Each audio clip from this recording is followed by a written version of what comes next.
me see if I can share us out.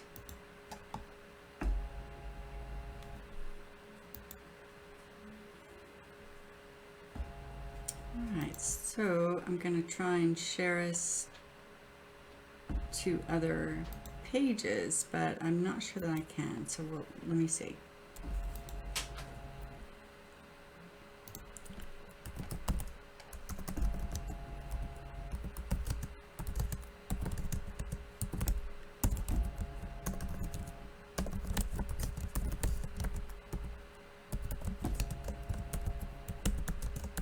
Alright, so we're going to look at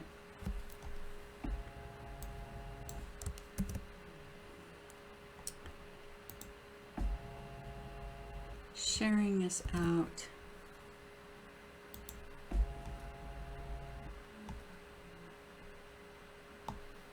Okay.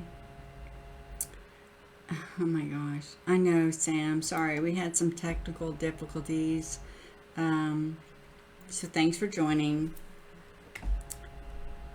And it looks like we have 4 people on, so that's great. Good news. So I'm just going to show you what we have in store, okay? So I'm going to break away from my face, and I'm going to show you some of the cameras that Wendell has actually put together for us. So this is one of the crystals, Libyan desert glass. And I'm going to then come over here to a cut of some of the other crystals. So that was the empty box. So the number that you see in this little box, that's the price of the crystal. Yes, Libyan desert glass. It's an amazing crystal. I don't know if you've ever worked with it before. I've actually had a piece of this for a little while. Oh, thank you, Sam. Yeah, I'm not able to share as myself, so I'm only able to share Ancestral Odyssey, and I'm kind of limited to the groups that I'm part of, so thank you very much for doing that. So I don't know if y'all have ever held in your hand Libyan desert glass, but it's an amazing little piece of earth, and also the galactic universe. So it has so many different properties that I'd like to share with y'all. The first thing is, hey Ellen, how are you? Thank you so much for joining us. So Ellen, I had the opportunity of bringing in some Libyan desert glass. I purchased this a couple of months ago, and I felt it was the right time to introduce it to the group. It's pretty phenomenal. I know I actually bought it during the Moldavite phase, and I'm sure y'all remember that. There was a lot of talk over the internet and all social media about Moldavite. And Libyan desert glass, it has the same characteristics from a celestial standpoint. So a Libyan desert glass is more along the lines of the impact that it had on the earth then created another item. So for example, the Libyan desert glass, Wendell kind of looks at it as like atomic bombs. Thousands of atomic bombs hit the earth, and because of that it created something else. So I look at Libyan desert glass as a way that it actually transforms from pain, right? So the actual the ability for it to hit the earth and transform into a different material altogether. So I'm actually going to switch over to myself. Just bear with me for a minute, guys. Okay, there we go. So hello everyone, thank you for joining. So the Libyan desert glass itself has been around for thousands of years, tens of thousands of years. They actually found it in the tomb of the pharaohs. So it was actually carved into a scarab. I don't know if you've seen it before. King Tut. So he actually was wearing a scarab from carved from the Libyan desert glass. So that's how long it's been around and how sacred it's been for several individuals. Um, and the fact is that it's actually pretty sacred to us today. And it actually will help a lot of us. Well, one, it'll allow you to relax your emotions so that you can let down your guard and to be the person that you're supposed to be, and then will show off your talent. So when you're kind of uptight and kind of timid, it's really hard to be able to show off the person that you're meant to be. So I think that the Libyan desert glass will do that very well. So Ellen, have you ever had worked with or held Libyan desert glass? And Sam, if you're still on with us too, I'd love to hear those comments as well.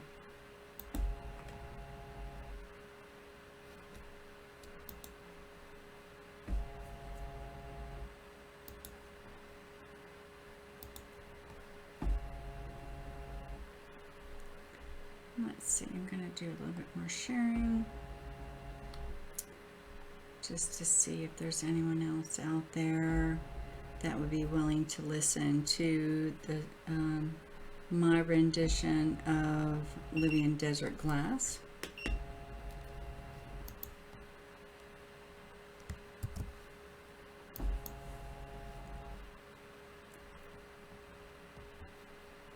You've never had it? Okay, so so what I'm going to do then, I'm going to switch over here, Ellen. So the number that you see in the box there is the price on the piece. So I have several different price points. The one that we see in the middle is for 80, and now this one is for 40. And then 48, and then 63,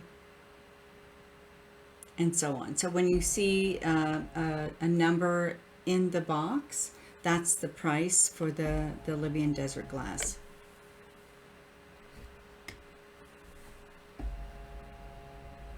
So there's different price points, as you can see. And each one has its own characteristics. So Ellen would like to purchase the $20 one. Let's see, which one is 20? Ah, there it goes. Okay. So Ellen, that is an amazing piece. I'm going to take it out and put it in the middle, Ellen, just to show you how spectacular this piece is.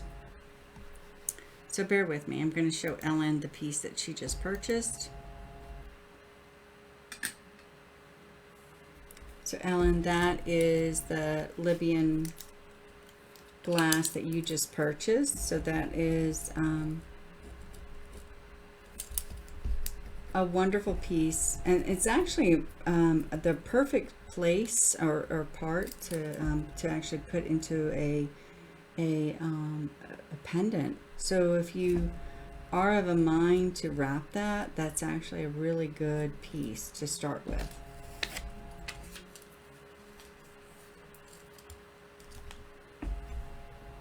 So I'm going to take it back to the overall grid there, and I'm just going to go ahead and start showing a few more pieces off.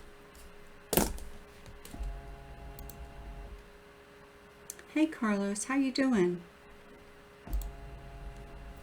So we're showing off a few pieces of Libyan desert glass, and each one has its own unique characteristic.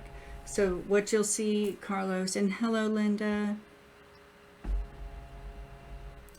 How does it compare to moldavite? So it comes from a different place, Carlos. So think about this. So the moldavite is, from what I've been able to read, it is extraterrestrial. It comes from outer space. The Libyan desert glass, on the other hand, it has with it pieces of cosmic energy and materials, and then it impacts with Earth. So it actually combines the best of both worlds in a lot of ways. So, and then the impact that it had on the Earth was substantial. Of course, as you can imagine, it melted the sand of the Sahara Desert. So what you see is molten sand. And these pieces have a green tinge. They're a little bit more rare than yellow. So it does have a little bit of a difference there. It does connect, of course, then with the solar plexus. So what I'm going to do is I'm going to show y'all another piece here. I'm just going to put it in the middle, and I'm just going to connect us to that camera. Wendell's done such a good job with this camera, so I just want to show y'all this.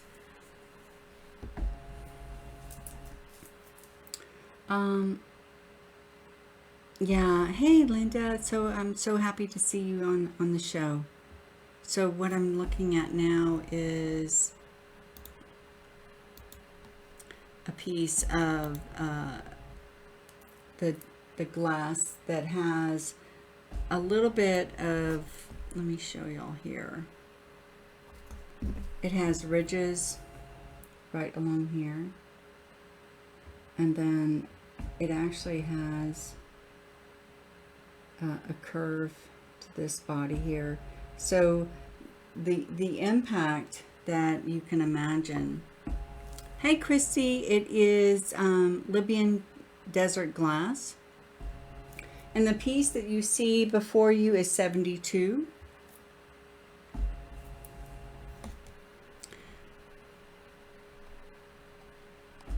Yeah, I actually have my piece. I carry it with me in my purse. I actually am carrying quite a few tektites lately. I have Columbianite, and then I have the Libyan desert glass, and then I have some Agni manatite as well. So I need to figure out why I'm carrying extraterrestrial items in my purse lately. Gobi Desert Agate. I've not seen that, Carlos. I'll have to do some research on that. That's pretty interesting. So I'm going to cut back over to the other crystals there. Cool display. I know Wendell worked so hard at this. He's a master when it comes to tech. He spent pretty much all day trying to get all this set up. Oh, thank you, Carlos. I appreciate that. Yeah. So I've been actually taking some classes during this break, and the Libyan desert glass is one of those that's mentioned, and that's why I wanted to take the opportunity to bring it out tonight, because the break is this week for us. What I really love about this glass is that it actually it is part of it's transformational in so many ways. So you can imagine that tens of thousands of years ago, a meteorite or some type of cosmic energy hit the earth in such a way that it would melt the sand and create glass. And so that's what we're looking at. We're looking at glass. but it's glass that can only be found in the Libyan desert, the Sahara. And they're still finding it today. So, I mean, what you see today on this little carousel, it's not old finds, it's current finds. However, it is unique and rare enough to where you just can't find it in any little shop that you come across from selling crystals. So it is a rare piece, and it does have such amazing qualities about it. Um, what I find interesting about it is that it actually will help you connect with your ancestry. So think about it, how many years back it goes. And so it's embedded within our bloodline, in our DNA, in such a way that our ancestors actually came about and had the ability to connect with this. So Linda, I'm sorry, that's the price. Yep. So what you see is it's not the part number. It is the price. So that piece is 38.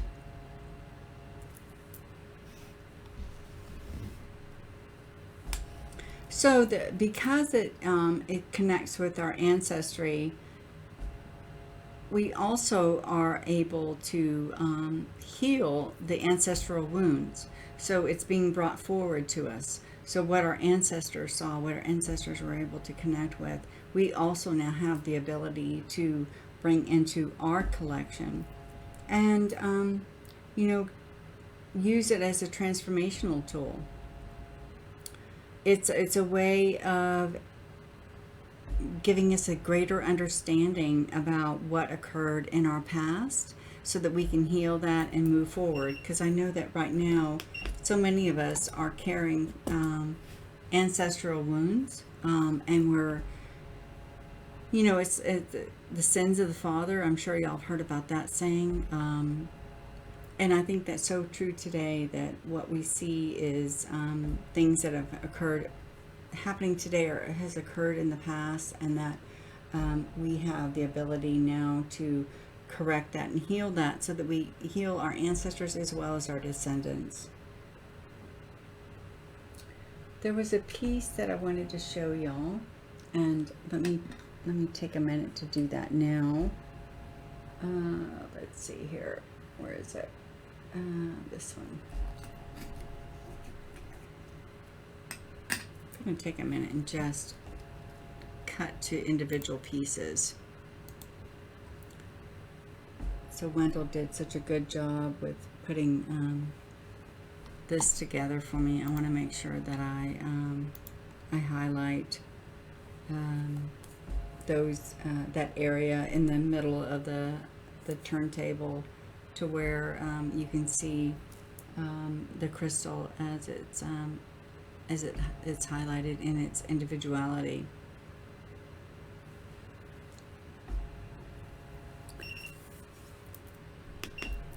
I'm not sure if y'all have ever sold for 38. Yes, ma'am. Thank you so much. So I'm going to put this out there for Linda. Let me just show Linda what that looks like up close. So that's for Linda.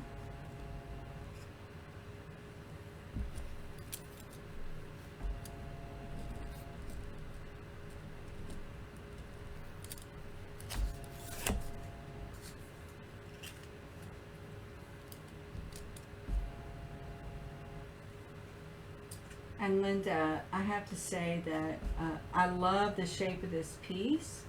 I really think that you can find that it brings a different element to your workings.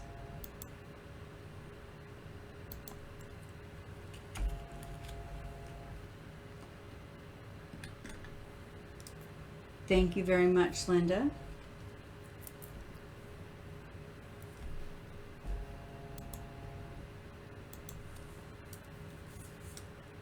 So I really, really appreciate the fact that the the Libyan desert glass.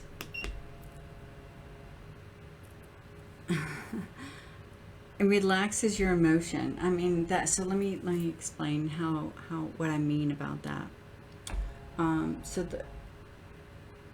I think sometimes that we're just so uptight about putting on our best foot forward. 35. Thank you very much, Carlos. Um, that we are uncomfortable and really hesitant about sharing who we really are with others. And Carlos, I'm going to go ahead and show you this crystal so that you can see that piece right there. So this is for Carlos. That's Carlos's selection.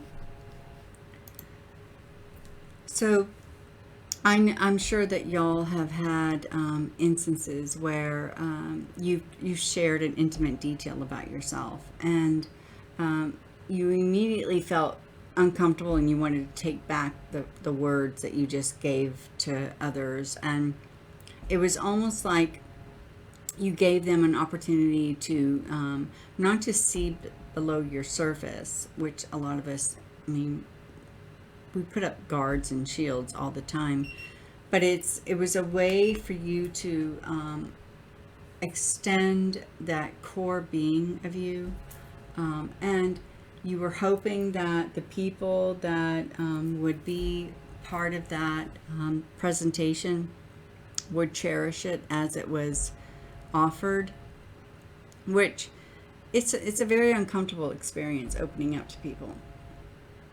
So the Libyan desert glass, I believe, it allows you to let your guard down in such a way that then you can show off your talents. You're relaxed, right? So it's almost like you're not just vulnerable, and I don't want to use that word, but you're authentic. You're authentic in a way that it's truly you who are presenting the image that you're offering to the people that you're around. And I think that that's such an amazing opportunity and avenue as far as showing the world who you really are, because I think that we have so many masks that we have and we hold, that showing that real person, that true person, is so unique. We don't do that often enough. Thank you, Carlos, very much. And by the way, that was number 1, Carlos. That was the first one in the box. I think that might mean something.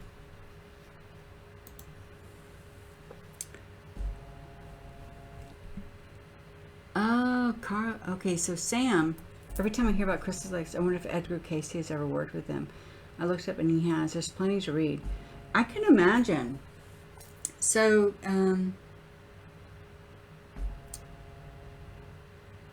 so they've been around for tens of thousands of years, Sam.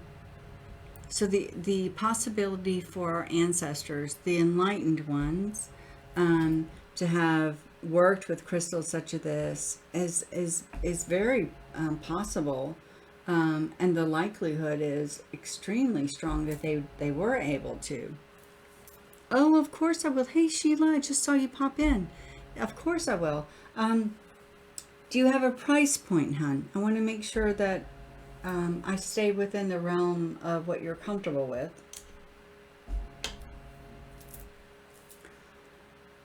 So I know that when we enter this life, I mean, we are here for a purpose, and we've made a contract with the divine to live out this existence for a reason. We've came here to accomplish something, or some things. I mean, it could be plural, but the divine and me, we've come to an agreement, and that agreement is for me to learn a specific lesson or teach a specific lesson. It can go both ways. So so living out my life the way I'm supposed to. I think that that's what Edgar Casey was most known for. Um, Sheila, let me, I will go through, let me see. The price points on the table are between, let me see here, I'm looking at them now. They're between 32 and 112. So they're between 32 and 112. That's the price. Oh, actually, I'm sorry. No, yes, that is it. 32 and 112. That's the price points currently on the display. So let me know, hon, what you're comfortable with. Um, and I think that each one of us here, if you're on the show tonight, you can appreciate that each one of us have a soul purpose, a contract that. Hey, David. Yes, I mean it's between yellow and green, and so these are green, so they're more on the green. I do have some yellows, but these are more of the green range of color spectrum.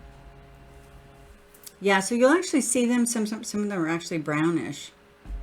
And those that are brown actually have material in them. So let me show you one that's more darker, David, and give you a perspective. So I'm going to cut over here, and I'll just show you one that's more darker than what you probably have seen before in the past. So there's, this one's darker. So this one actually has some darker remnants in it. So it actually has striations, so it has lines running through it. And I'll give you some idea, the color variation. Yeah, they are pretty cool. Yeah, I'm really, really excited to be able to offer these. So what I'm going to do now is I'm going to cut over, and so Sheila,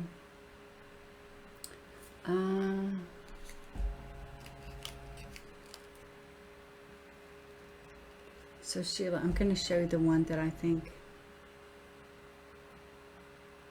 Okay, so this one's for 48, Sheila. So what I like about this piece, Sheila, is the fact that it's almost very straight here in the back, and then along here is where I have the ridges, and then I also have this little envelope here. It's like it's embracing both sides of the crystal, and then I have this area here where it's a smooth indentation. It actually has it has a human form to it. So Sheila, this one is for 48.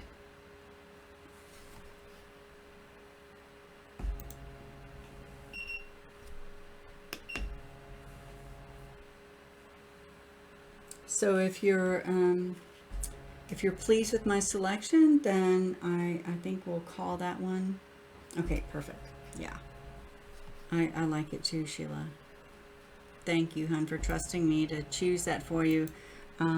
It's a really amazing little piece. Actually, one was purchased, and I just stuck that one out there as a replacement. So I'm really happy that you came on, because I think it was meant for you. So the Libyan desert glass, it's a really unique crystal. You don't find it everywhere. As you can imagine, it's only found in the Libyan desert.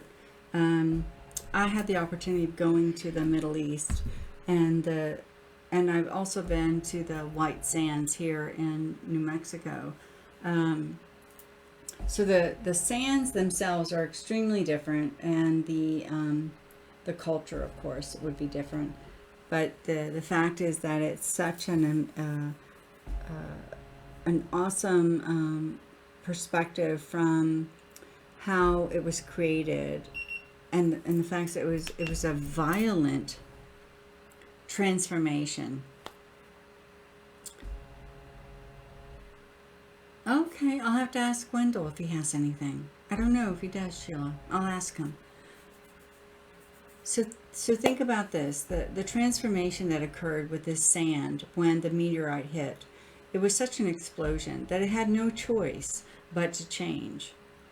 So the form that it held before the meteor or the cosmic energy hit the sand, it was just moving just like any other sand granular, right? It wasn't anything special.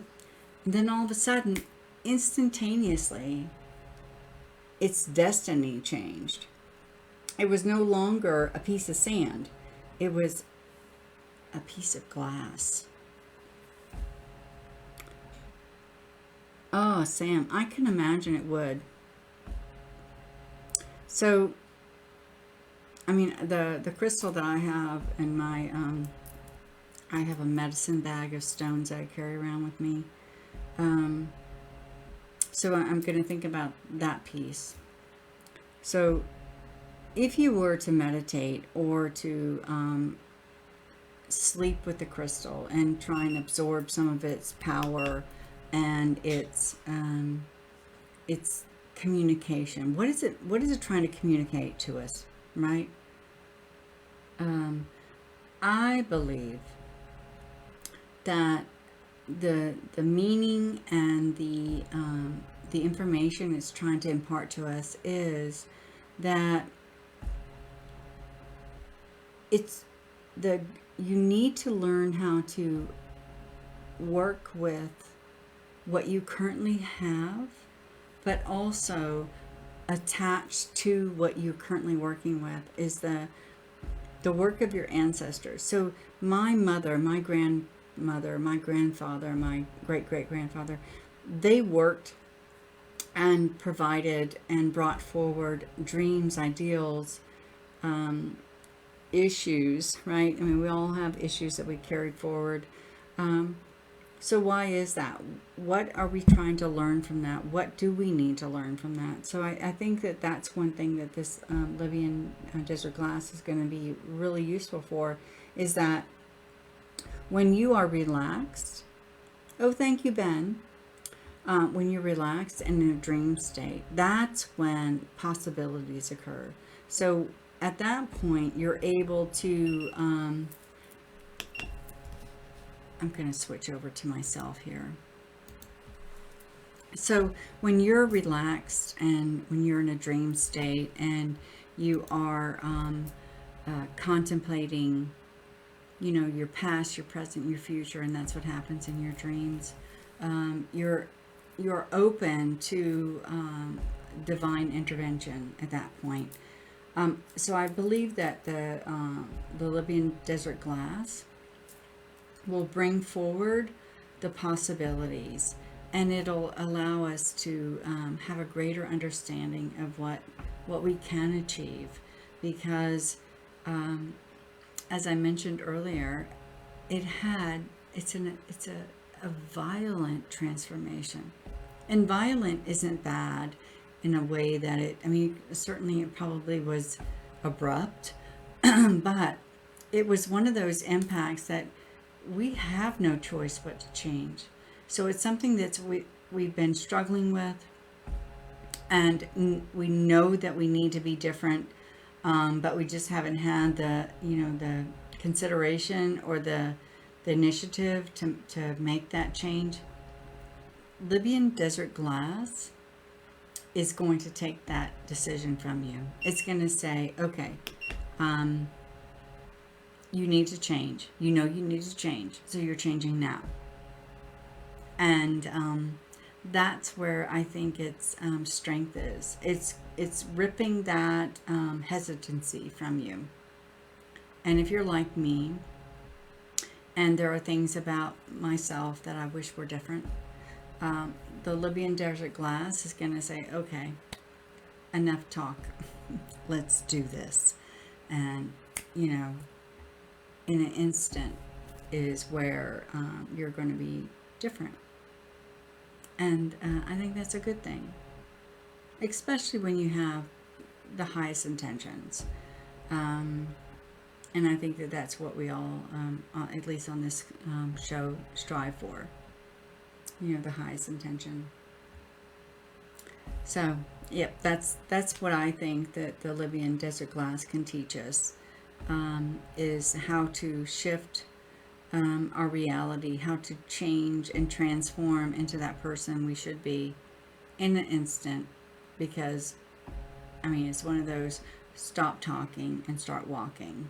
You know, that's the reality of the Libyan desert glass. So I hope that y'all find the same. As I mentioned earlier, it's a very unique stone. And as Ben asked, I mean, it is a green. It has a green cast to it. So you'll find that it has a little bit more uniqueness to it than you'll see in yellow Libyan desert glass. But I really like the idea that it is unique, just like y'all are. So, yeah, thank you. Okay, perfect, Sam. Yes, yes, absolutely. Um, and you know, just know that we do have these in stock. So whenever you are called to bring one home for your collection, just let me know, and we'll take a tour through the options and see which one is the right fit for you. Um, there's a few that I really am partial towards. I like the ones that are twisted. I think that that has a lot of symbology for me. Thank you, Ellen. Thank you so much, hon. Yeah, so we've actually gone over a little bit more than what I intended. We got a late start. That always happens when I have technical issues. Um, but guys, thank you so much. So if there's any information you need on the pieces that we showed tonight, let me know. Otherwise, oh, hello. Merry Christmas to you too. Otherwise, I'll get you invoiced either tonight or tomorrow. And I'll hold them here unless you want some shipping added. That's fine with me too. So, and if you want to stop in again, we have vocal crystal shows every Wednesday at 7. So thank you again, guys, and blessings to everyone. And thank you for allowing me to share with you some of the things I feel like are important about this stone. And that's Libyan desert glass. And thank you so much for showing, and definitely for sharing your feelings and your ideas about this stone. So thank you again. Absolutely. Um, oh, Carlos, thank you so much. Blessings, everyone. Have a Merry Christmas and Happy Yule. Good night, y'all.